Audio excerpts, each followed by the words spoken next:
What's up, you guys? Devon here, coming at you with another video. Today we're going to be doing something a little bit different. We're going to be going over all of the photo settings in the Lumix S series camera. We're going to be using an S1 today, but a lot of these carry over to the other S cameras as well.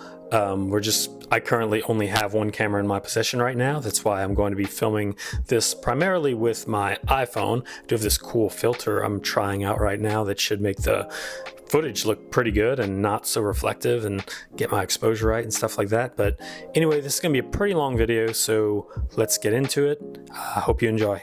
Alright, and we're just going to hop into it. This video is going to be kind of long because we're going to be going through every single menu option in the Lumix S1. This is going to be pretty much the same across the board for the Lumix S1, S5, S1H, and S1R. There's going to be slight variations. You're going to have a few more video features on the S1H. You'll have a few less features on the S5, and you'll have a couple of extra like photo features in terms of resolution if you have an S1R. But roughly all these menus are the same, which is one thing I really like about the Lumix system. All the menus are so very close to being the same. And there'll be some language that's a little bit different, but for the most part, you should be able to follow along if you have any of those cameras. First thing I'm gonna do before we start is slap on an ND filter onto here. The screen is really bright and I'd like you to see more accurate colors of what the screen looks like, so let's fix that real quick. And there we go. This should allow y'all to focus a bit better on the screen and get rid of some of the glare that comes on the screen. So without delaying anymore, let's get into it. For this, let's make sure our camera is set to manual. Dial at the top, the M should be right above the S, in between the M with the little movie next to it, just manual. We should be able to access all of our settings in the back of the camera if we're on manual, including photo and video, or if we switch it to movie, you'll notice that the photo options go away. So just keep it on manual. Give us the most flexibility to change things. You can touch this menu if you want, but to make this easier for you guys to see, I'm gonna be just using the scroll wheel and the center button. We're going to start at the very top, little picture of the camera and photo style. So photo style is pretty simple. It's the baked in color profiles that the camera has. If you're shooting raw photos, this will not affect your images so much. This will affect your video. So as you see, we can go in here and they have standard, vivid, natural, flat, landscape, portrait, monochrome, L monochrome, monochrome D, which is 3 black and white, different styles of black and white photos, cine-like D, which is kind of like a little bit, a little desaturated, but not completely log, V, cine-like, which is more colored, Rec 709, log, which if you have S1, you do have to purchase the V-Log upgrade. If you have S1R, you will not have this option at all. You can choose your color profile here. This will affect your JPEGs and your video, and you can actually go in here and change the contrast and some of the highlight curves and shadow curves and saturation and all that stuff in the camera before you even get started shooting. So that's a cool little place. You're definitely going to want to mess around in there if you're shooting JPEGs. I actually did a video more in depth on which profiles I'll use for which reasons. I'll leave a little link at the top of the video that you guys can click on if you want to go more in depth into color profiles. That's like its own separate video. Going on down, we have metering mode. If you go into metering mode, you'll notice you'll have 4 options. The top one is multiple. The second one is center weighted. Third one is spot, and I believe the last one is highlight weighted. Basically, these are just ways your camera can kind of judge if your image is overexposed or not. I don't mess with this too much. I typically keep it on the first one. The first one judges based off the brightness of the whole screen. The center weighted one will judge based off of the brightness in the center. Spot will be a specific target. So if you wanted to like just target one area and see if that was overexposed, that's if that was far. And highlight weighted, I believe, is I'm not too crazy sure on the exact difference, but it optimizes the exposure for the highlight across the frame evenly rather than just the entire frame as an average. So it's a bit different, but I've never found a reason to come off of multiple. Third on the list is aspect ratio. Aspect ratio is basically a crop. It'll crop the sensor, so when you're taking pictures, you will see the crop automatically, kind of like, you can do 16:9 if you want to instantly have a film crop, or 1:1 if you want a perfect square. I keep this on 3:2, just the full width of the sensor. This is something I'd prefer to do in post. I don't really see, there's no benefit in cropping my picture before I go edit it. just because, like, what if I, I'm just using less. Like, I have a full frame camera. I bought it to have as much, real estate as possible. Why would I want to crop in and lose some of my image? But if you wanted to just take a bunch of 1x1s or 16x9s and you just want to give them to someone right out of camera, you could do that. That's what this is for, internal cropping essentially. Picture quality, this is where you can choose if you'd like to shoot fine JPEGs, standard JPEGs, which of course are the lowest in space. If you do not have a lot of space on your memory card, these might be good to go with, though whenever you're editing these files later, you'll not have nearly as much control in these two profiles. RAW will give you full control for your photo. If you were taking pictures for someone and you were just handing them over right out of your memory card, you didn't really want to do any editing, you just want to try to get it right in camera, and you wanted them pre-colored, then these are fine. You also have the option to shoot RAW plus a fine JPEG or RAW plus a standard JPEG. This would kind of be, if, a little bit of a hybrid model where, just in case I mess up the JPEG images, if I was quick turnaround time, I have a RAW file to fall back on to edit just in case. I usually just keep this on straight RAW because I like to edit everything. I'm virtually never handing over JPEGs to anyone until they're edited. So I keep this on RAW because it gives us the most dynamic range in the highlights and the shadows and all of that good stuff. And reason we have a big impressive camera is so we can use its capabilities, so set that to RAW. I'm going to keep it on fine real quick just because it will not let me show you this feature, which is picture size. This is basically if you did not want to be taking 24 megapixel photos, you could take 12 megapixel or 6 megapixel photos. Now, as you'll see, one benefit is your shot amount increases. So I guess maybe if you went on a trip and the trip was taking longer than you thought and you didn't want to run out of space on your memory card, you had no other way to get a memory card or dump your footage, you could go and shoot JPEGs and lower it all the way down to 6 megapixels or 12, which is more like what a phone uses. And you can get a lot more pictures out of your camera because they don't take nearly as much space. So that's a useful feature if you find yourself in a pinch. Let's switch back to RAW now. But as you can see in RAW, you're just getting the full 24 megapixel image, so that will be grayed out when you do that. HLG photo, I've virtually never used this, but this is basically kind of like a high dynamic range photo. The reason I don't use this is most people, if they do not have a high dynamic range monitor, they will not even be able to appreciate this, as well as I just don't really use it much. I'm sure it's awesome if you're in the perfect environment, but it's very specialized. You can kind of just skip over this. This is one of my favorite features in the camera, and that is high resolution mode.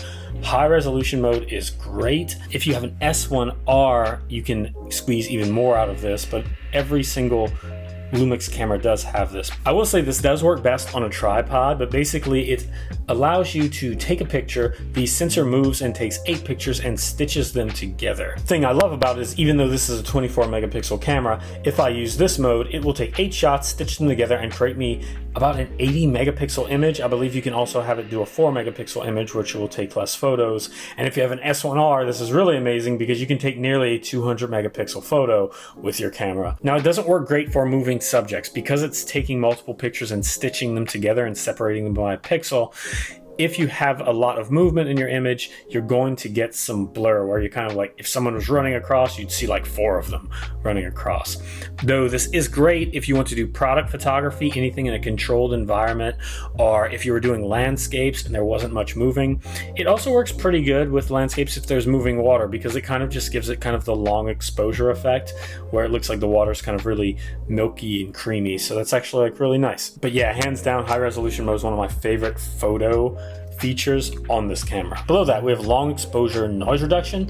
I typically just keep this on anytime I've ever shot. I kind of like the way it denoises the image once you do a long exposure. If you go like 15 seconds or 30-second exposure, it will apply noise reduction in camera. I do believe if you're a little more professional, then I could see you wanting to take this off, just because you may want to do all your noise reduction on your own. You may not want the camera doing any of this. So I get that argument, but every time I've used it, I've gotten really good images and I've had no problem with them. Moving on to the second menu, we have the dual native ISO setting. This will only apply if you have the V-Log upgrade. I don't believe you have this option, the S1R at all. But basically this camera has 2 noise floors. What the noise floor is basically it has the least amount of noise at ISO 100, and then depending on what profile you're shooting in, or if you're shooting in log, for example, it has a base ISO at 640 and then a second noise floor at 4000.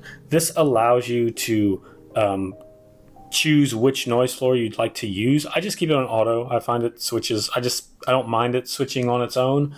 I find it fine. We have ISO sensitivity in photo where you can set the upper limit. This is if you were keeping your ISO on auto, you could choose what you wanted its base and its highest to be. So if you wanted the base to be 100 and you knew if you were keeping auto ISO, you definitely didn't want it to go over 6400, which is where this camera performs the best in, you could set that there. I keep my upper limit off because usually if I'm using auto ISO, I just need it to go, I need it to do its job. If it needs to brighten it to all hell, it needs to brighten it to all hell. I'll deal with noise reduction later, or, even just keep the grain. Sometimes the grain is nice. Minimum shutter speed is kind of the same thing, only with shutter. If you're in the aperture priority mode, you could choose how high you wanted the shutter to be able to go and how low you wanted it to go. Or if you were in the P mode, which I have no idea what P stands for. I shoot in manual all the time, so I don't ever use this. We then have the eye dynamic range. This is really only if you're someone who's shooting JPEGs. It basically will make the JPEGs act a little more like raw photos, in which it will retain a little more dynamic range in the highlights, but it will create more noise in your shadows. If you shoot RAW, this does not affect you at all. I've never used it, but if you shoot JPEG and you want a little more dynamic range, you can use this, but just shoot RAW. Just don't mess with this. Just shoot RAW if you're trying to get a little more fancy with these. But it's there. It's there if you're a JPEG shooter. Below that, we have Vignette Compensation. I do not have a lens on the camera right now, so there's no way to really access this. But basically, it's really simple. You turn it on or off, and if your lens has a little bit of vignette, this will try to compensate for it. You could also do this in post. Not a big deal, but it's there in camera if you don't want to do it in post. Diffraction, kind of the same thing. If you have a lens that's diffracting a little bit, this will compensate for it. You have filter settings, which you could turn on or off.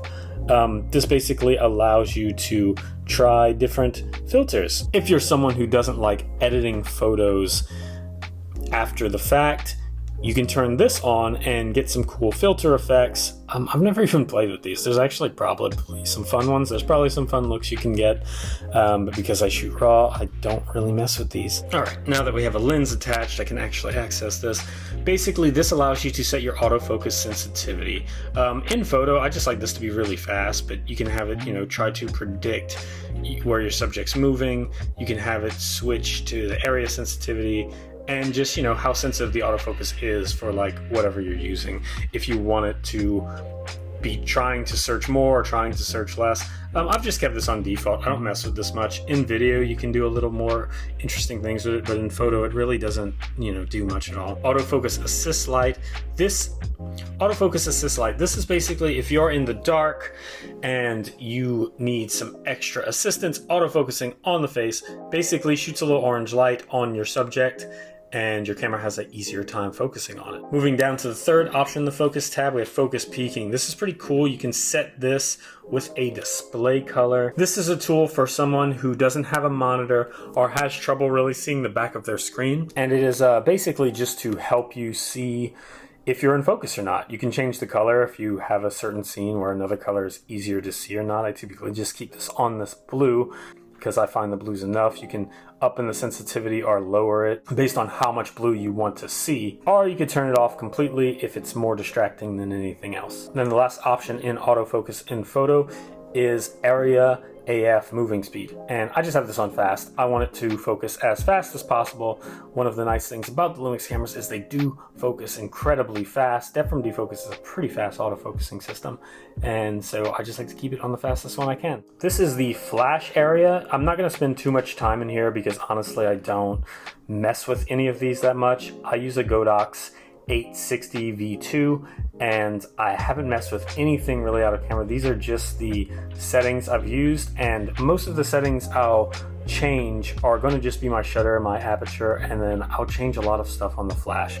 I keep red eye removal off, I keep auto exposure compensation off, wireless, I keep all of this off. Just because most of the controls I'll do is on the flash. If you use a TTL flash, you will have to make sure this is on TTL and not manual though, So that's one thing to kind of look at. As for the rest of it, you can kind of just keep it on default. There's not much you really have to do here. Flash 2 menus, if you're shooting wireless, I do not shoot wireless flash often. I've only done it like once or twice. And once again, I didn't come into this menu and really change anything. All the settings I needed to change were directly on the Godox trigger. And yeah, I kind of just ignore these menus. Moving on to the other menu, other photo 1. That's really what they call these. All right, we have bracketing. You could do a few different types of bracketing. Two most common are probably like focus bracketing and exposure bracketing. So like the top one, like exposure bracketing. This is where the camera itself could take 3 pictures, one that was incredibly underexposed, one that was like kind of the right exposure, and then one that was overexposed. And then in post, you could stitch all of those together, even if they're raw photos, and have really crazy amounts of dynamic range and a lot of flexibility. Once again, this is one of those things, kind of like high resolution mode. If you have a crazy moving subject, it's not gonna work so great, but this is great for stuff like real estate and landscapes where you just wanna capture a lot in like the shadows and the highlights. We also have focus bracketing. This is where the camera will basically take multiple photos at different focus points, and you can go and post and decide which one you like better. So I'll give you an example of a scene, maybe like a landscape that had lots of bushes in the front and the back. It would take one where the bushes were in focus in the front, one where the maybe center of the photo was in focus, and then one where the infinity part of the photo was in focus. And you know, then you could choose, oh well, I kind of like the foreground being in focus, I don't like the other stuff. I don't use this much. I do use exposure bracketing when doing real estate though. It's really useful. Moving down, this one's pretty explanatory. Silent mode. Do you want your camera to be silent or not? Do you want to hear the shutter go down or not? Shooting in silent is sometimes necessary if you're shooting with someone who's doing video and they don't want to capture the audio of your camera, or if you're at an event and they don't want to hear the little shutter sound in your camera. Though keep in mind, when you are shooting silent, it is using the electronic shutter, which you will have to worry a little more about, like lights flickering and bowing on fast moving objects. Just stuff like that, so just keep in mind of that, but pretty self-explanatory. Image stabilizer, we can go in here. This will actually control the image stabilization in video as well with a boost image stabilization, E-stabilization. I'll typically just keep this on normal. This matters a little more for video. In photo, I don't know why you wouldn't want to have stabilization on. Maybe if you were doing time lapses, you didn't want the someone to knock the tripod potentially, and maybe, you know, the IBIS would try to self-correct or something like that. I mostly just keep this on normal. I will turn it off if I'm doing gimbal work, but other than that, I'll just keep it on normal. You can choose if you want it to activate in photo at a half shutter press or just always. I've kept this on half shutter, it's not a big deal. You can have E stabilization in video. I typically won't use this. The IBIS in this camera is so strong, I find the E stabilization actually just kind of overcorrects even more and makes it worse. I will keep the IS boost in video. I find that to be quite helpful. And I've never really shot anamorphic on this camera, so I don't have an opinion on how good the anamorphic video stabilization works, but I'm sure it's fantastic. Moving on down, this is where we'll control our burst shot settings. On your little top dial, you'll have a square and then a 2 squares with 1, and then another 2 squares with the number 2 on it, and then a self-timing option, and then time lapse. This is next to your little mode dial wheel. It's the secondary one. But that's what this part of the menu is for. We have burst shot setting 1. We can set this to high, medium, or low. I just keep it on high because I want the 12 frames a second when I can get it in shooting photo. Burst setting 2, I've actually just kept this on 6K. This camera does a really cool thing where it can shoot 4K or 6K video 30 frames a second, and you can go in afterwards and pull out 18 megapixel JPEGs. I don't use this often, though I have always wanted to like play with shooting an entire wedding or shooting an entire event if I had to do video and photo work, and then going back in after and just watching the whole video and pulling out the 18 megapixel JPEGs I want. You'd have to give up motion blur and stuff like that, but it's kind of cool that you can kill 2 birds with 1 stone. I'll probably never be ballsy enough to use this on a professional shoot, but if you ever had like, you know, a family gathering and you want to do photo and video, this would be a pretty fun thing to do, considering your photos and videos wouldn't have to necessarily be perfect. You're just trying to capture the moment. Shutter type, this is where you can go and change mechanical or electronic. I just keep it on mechanical most of the time, and then I'll shoot it to silent or flip switch in the front, which also turns it to silent if you have an S1 or S1R, but that's pretty much it. I'll keep this on mechanical unless I don't want it to make the noise. If you do decide to move it to electronic though, you can actually get a much higher burst speed, closer to like 20 frames a second, which is quite nice. Shutter delay, I don't really get the point of this. It's kind of just like another self-timer. When I press the shutter, I want to take a picture. I do not mess with this too much. This just stays off. This is if you have an extended teleconverter. I do not, so we will not mess with that setting. Moving on to the second menu in others for photo and the last menu in photo, we have some pretty cool things here. We have time lapse animation. This is if you're shooting a time lapse on the time lapse setting. You can go in here and choose when you want it to start. If you want it to delay start, let's say you were going to start your time lapse at 5 o'clock, but it's 4 o'clock. You can have it start later. You can tell it how many images you want it to take. You can tell it how often you want to shoot those images. You'll have to do a little bit of math to really figure out how to get the perfect time lapse, but this is where you're going to be doing all of that, is in the time lapse mode. Below time lapse, we have self timer. This is where you can choose how you want your self timer to act.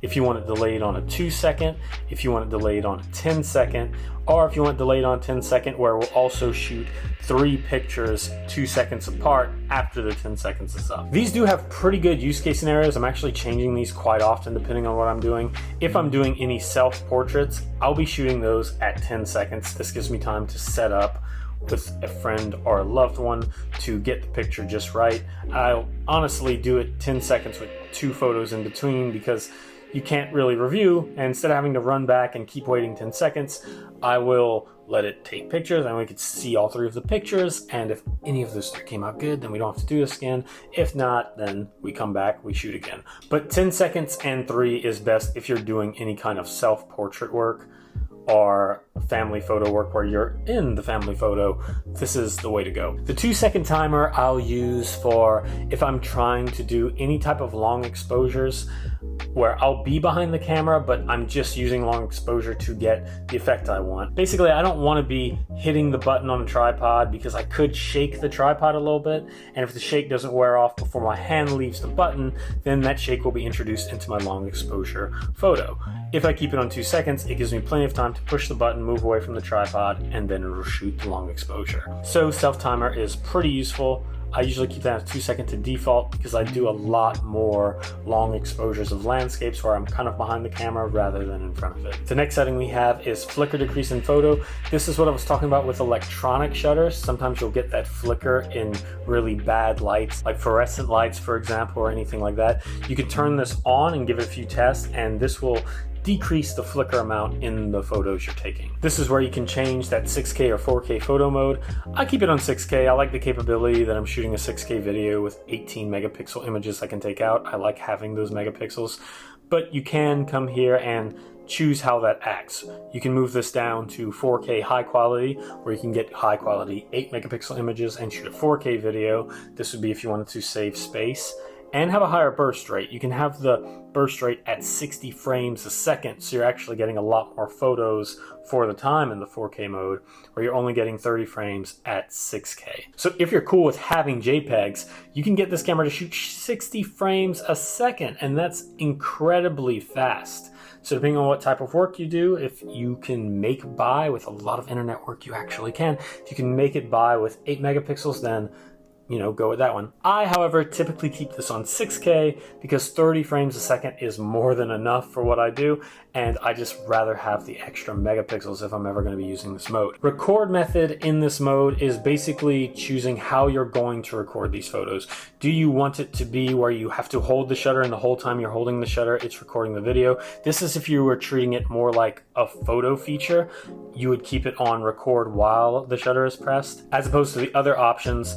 The burst shooting starts when the shutter button is pressed and stops when it's pressed again. This is if you're treating it more like a video feature. And then we have this other interesting option, which is 6K pre-burst. Basically, when you're on this mode, the camera is going to be recording a little bit before you even press the trigger. So basically it's constantly recording and creating a buffer. So let's say you see something and you missed it. you can click the shutter and it will record a little bit before you click the shutter. So it's always got a little pre-recording, almost kind of like RAM in a computer that kind of remembers what you're doing before you do it. Basically, the screen is already pre-recording before you record. It's just not saving it to the memory card completely until you press the button itself.